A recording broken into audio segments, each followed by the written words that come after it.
I'm J. Rachel Edidin. And I'm Miles Stokes. And we're the hosts of Jay and Miles Explain the X-Men, a weekly podcast all about the ins, the outs, and the retcons of our very favorite superhero soap opera. We're also the hosts of Jay and Miles Review the X-Men, which you're watching right now, where we talk about the X books that come out each week. This week we're looking at the books of April 27th, 2016. Let's go. We've got an All-Wolverine week, and first among those is All New Wolverine number 7, written by Tom Taylor, with art by Marcio Takara and colors by Jordan Boyd. This is a one-shot. It's a fill-in between two arcs, and it guest stars the unbeatable Squirrel Girl. Yes. And I was a little skeptical, I gotta say, going in, and I apologize for that because this is just absolutely and utterly and completely delightful and wonderful and full of heart and beautifully drawn and everything I want in a Laura one-shot. I was not skeptical at all, personally. I'll go on record and say that The Unbeatable Squirrel Girl is my favorite comic being published by Marvel right now, possibly my favorite comic being published, period, right now. That's very favorite. It is stellar. It's hilarious and full of heart and ridiculous and enthusiastic and all of the things that I strive to be. So it's a wonderful comic, but it's a weird tonal marriage with Wolverine. And it works. It works beautifully. It works spectacularly well. This series, as we've said previously, is very, very much about the ways that Laura is like Logan and the ways that she isn't, by nature, by volition, or by choice. Here, most distinctively the latter. And one of the things she has in common with Logan is that she will default to being solitary. She'll save people but not bring them with her. And it often takes a character who's very different from her to pull her out of that shell and snap her out of that paradigm enough to really sort of bring back her humanity and make her rethink some of those choices, which is exactly what Squirrel Girl does here. Well, Squirrel Girl, but also Gabby. Gabby, the remaining Wolverine clone who's hanging out with her, looks like is going to be a part of the supporting cast of this book. Well, sort of, because at the beginning she's really struggling with breaking away from the legacy of really Logan, who rescued Laura and then largely abandoned her. For nominally her own good, because Laura's planning on doing the same thing with Gabby, at least when the story starts. Fortunately for everyone, Squirrel is there to teach. Squirrel Girl is there along with squirrels. So I'm good either way. But to teach her important lessons about family and togetherness and trust and acorns and live Wolverines. Dude, okay, this is like my favorite gag in the whole book. Squirrel Girl just shows up at Laura's door with a live Wolverine because she figures I'm Squirrel Girl and I can talk to squirrels, so clearly Wolverine must be able to talk to Wolverines. I also really appreciate that Gabby actually bypasses the usual shape of that gag and my general Aquaman argument and points out that, in fact, anyone can talk to Wolverines. It's true. They might just not talk back. Right. Not everyone can understand Wolverines. Not anyone can communicate effectively with Wolverines. But pretty much anyone can talk to them. And that's the tone of this issue. It's funny. It's a silly issue because Squirrel Girl's the guest star. Just like the issue, took the weird super science feel when the Wasp was there. Just like it took the kind of high, magic snarkiness when Doctor Strange was there. This book is a really good metamorph. Whoever the guest star is, it starts to feel like that guest star in a way that works well and shows us new sides of Laura. Well, and that makes a lot of sense because it's about a character who is to a great extent searching for and starting to establish her identity. Those tonal shifts feel natural. They feel like exploration in really good ways. Speaking of which, can we talk about Takara and Boyd? Oh, geez, yes we can. Yeah, so we loved the previous art team of David Lopez and Navarro. And what they did in the first arc of the book was just stunning and went a huge way to defining it as a series and Laura as a character and Laura as Wolverine as a character. This issue's got a different art team. I'm not sure if it's a new art team or if it's just for this one shot. But they likewise do a really beautiful job. They've got the same thing going that Lopez and Navarro did, where they've got Laura's body language and facial expressions down really well. They do a really good job at making her expressive. They are very, very good and consistent about not sexualizing her, and it feels so gross that I have to point that out as a positive thing rather than a baseline expected default. Progress is progress. But, yeah, no, it's nice. Thank you for drawing a comic about a teenage girl and not sexualizing her. Good stuff. But yeah, I really enjoy the mix. I don't know. It's a very expressive set of art.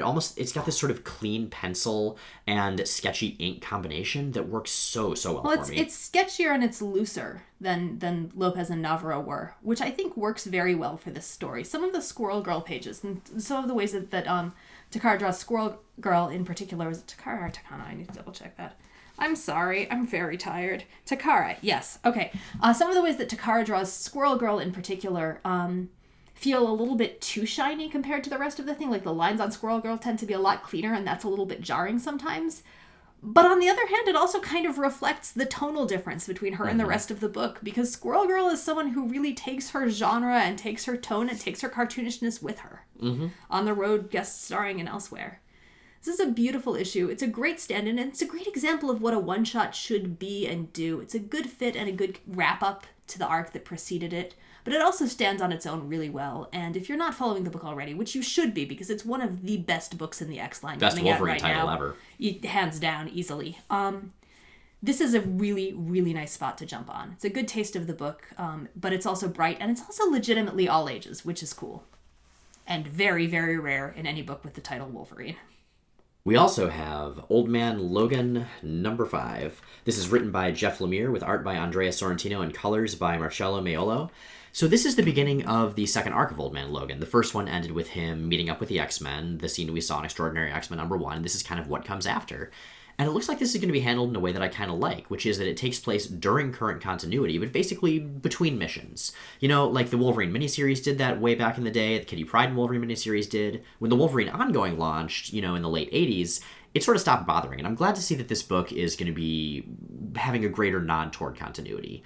But anyway, this issue, I thought it was freaking stellar. It was by far my favorite issue of the series so far, and honestly, I think it may be my favorite single Jeff Lemire issue that he's done in All New, All Different Marvel. Wow, that's strong praise. It is. Well, I mean, I've had some issues with some of his writing. Now, to be fair, I haven't read all of his books. I've been following All New Hawkeye, I've been following this, I've been following Extraordinary.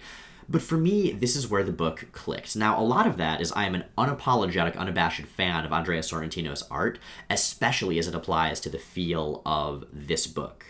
I feel like the other half is that you are kind of a sucker for, like, endemic misery, which definitely feels like where this book is headed. It's a really depressing book, I'm not gonna lie, but it's depressing in a bittersweet way. Yeah, that's true. It's this broken old man who's had everything taken from him, who he himself was tricked into murdering everyone he ever loved, and then loved some more people, and then they got killed, and it's him trying to rebuild. You know, there's a lot to be said for it never being too late, and if this book has a single theme, this entire series, I'd say it's probably that.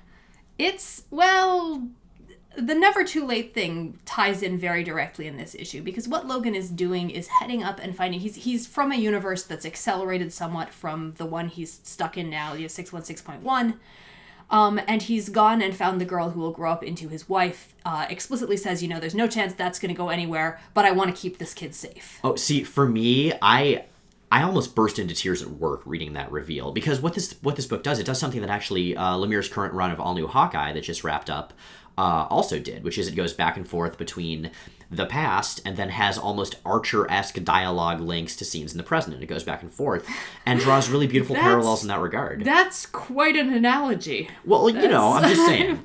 And so this is not a very, I mean, I guess there's a lot of drinking and death. We'll see, there you go. But so seeing, you know, him remembering his wife, this woman that he loved after he thought he'd lost everything, and then lost her, and then going to this little girl who's saying the same things about taking in strays, except in a much more innocent time when, you know, he's not trying to break into the Weapon X bunker in the dark future. It really works for me. Like, he's found this ray of hope. And okay, you could certainly call that creepy, because the fact is he's watching this girl who he knows stuff about.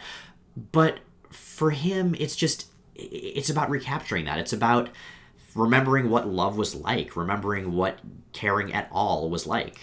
I want to say I found that really creepy. I found, like, it's sympathetic and it's poignant and it's creepy, and none of those really cancel each other out, which is fine. Yeah.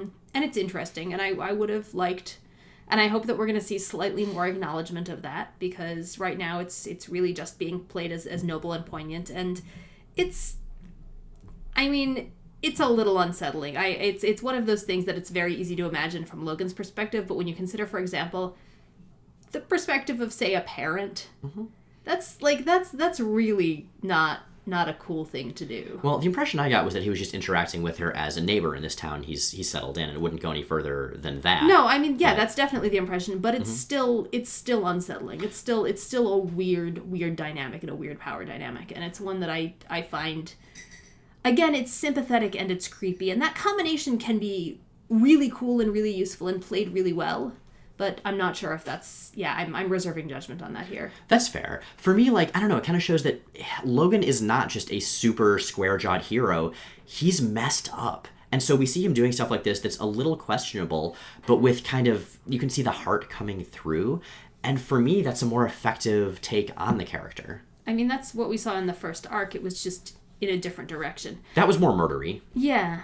It's a cool story. What did you think about the reveal at the end? We're not going to spoil it, but I'm curious about your thoughts on that.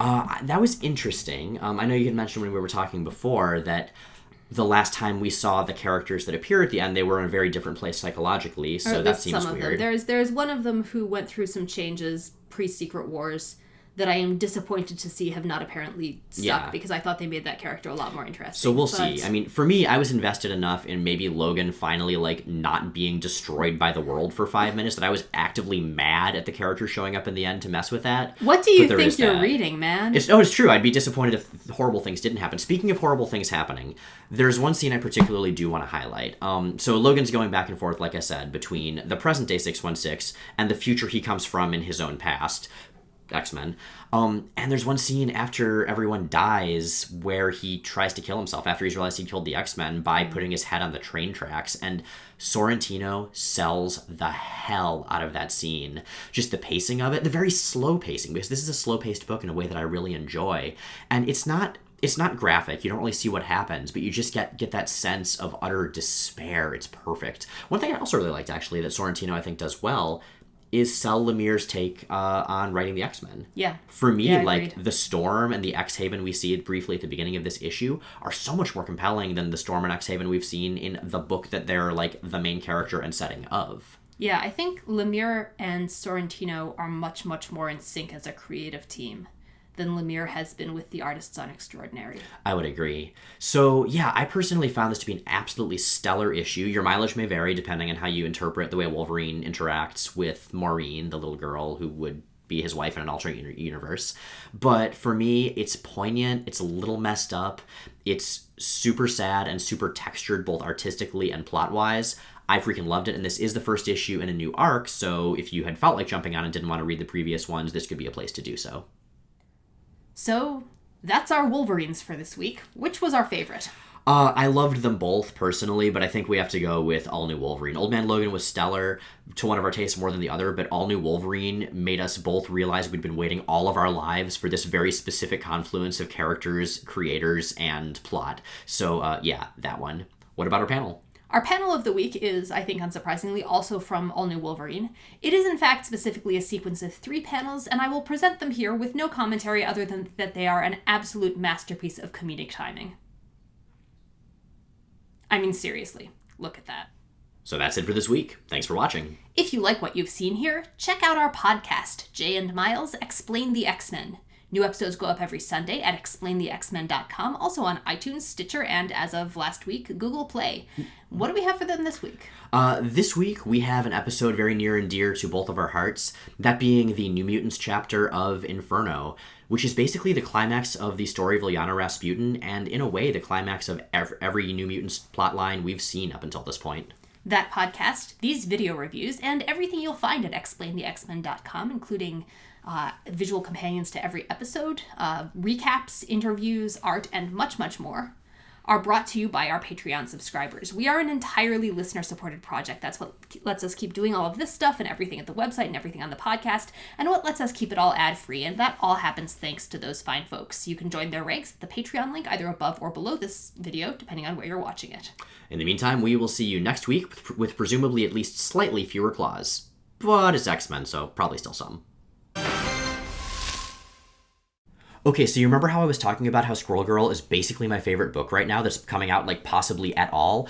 It's so true. Doreen Green is the hero Gotham deserves and needs. This is a ridiculous and silly book full of so much heart. It's about a character who just wants everybody to be friends. If they won't be friends, she'll just sort of kick their butts until they decide to be nice to each other. She beats Galactus by showing him a planet full of nuts. She beats Kraven by telling him that now that he's immortal, he should go hunt this giant monster at the bottom of the sea that she found on a dead Deadpool trading card that she got. I mean, one of her plans for fighting, actually also Kraven, is to throw him up in the air over and over again until it's the future and everything is awesome. She goes back to the 60s, and there's a bunch of time travel involving computer science principles, and there's old lady Squirrel Girl that shows up disguised as a Doombot.